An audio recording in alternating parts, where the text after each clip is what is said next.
Good day everyone, I am Limbert Yaco from the BSED-ENGLISH. Today, we will be discussing about the instructional leadership as well as the School Improvement Plan or the SIP. But before that, let us know first, what is instructional leadership? Instructional leadership, it is leadership that supports development of teaching and learning. What is unique about the instructional leadership is that, first and foremost, it is tightly connected to the work of improving learning for students. Next, why is instructional leadership important? Instructional leadership is the most effective type of leadership practice for improving student learning outcomes. Synthesis of international research on educational leadership concur that instructional leadership has demonstrated the strongest impact on student learning. Now, what does this mean for school? Instructional leadership is an important concept of our schools because it provides a framework that can be used to evaluate concurrent approaches and practices of leadership.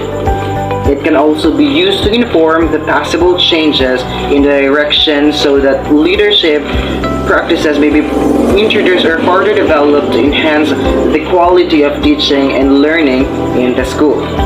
Now here are 3 critical strategies missing from most school improvements. On top of the list, distribute responsibilities to other individuals rather than being a hero leader. Do any hero principles come to mind?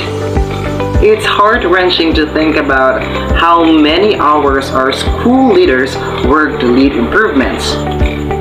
The personal sacrifices they make to the detriment of their families and the damage they do to their physical and mental health. Well, so how do you start with instructional leadership?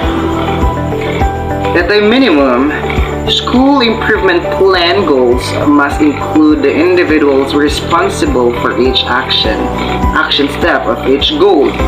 And you must leave the task management associated with these action steps to the individuals responsible.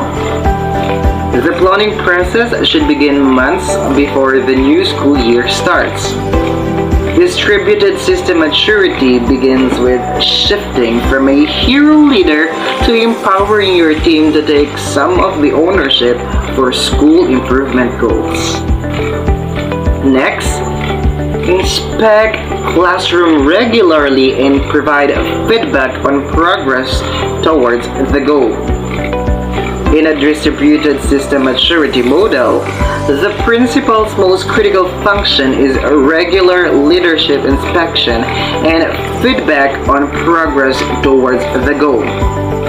Now, when these 2 responsibilities become the principal's focus, we experience the highest level of ownership, most reliable results, and lowest risk of failure to attain system performance goals. Now lastly, lead your team towards continuous improvements with daily stand-ups. The final strategy that brings the distributed system maturity model together is the regular feedback on the team's progress and efficacy at meeting the school improvement plan goals, like leadership inspection of the school or the action steps. The principal owns the critical process. At the heart of the continuous improvement process is the daily stand-up. A daily stand-up is when members on the SLT gathered around the action board as the principal leads the 5 to 15 minutes of discussion.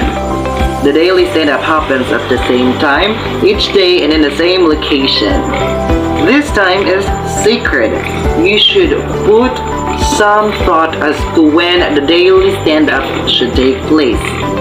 Support staff should be aware of it and protect this time as well. And that's it for this video. I hope you guys get or learn something out of it. Once again, this is Limbert Yaco from the BSED English. See you in the next video. Thank you.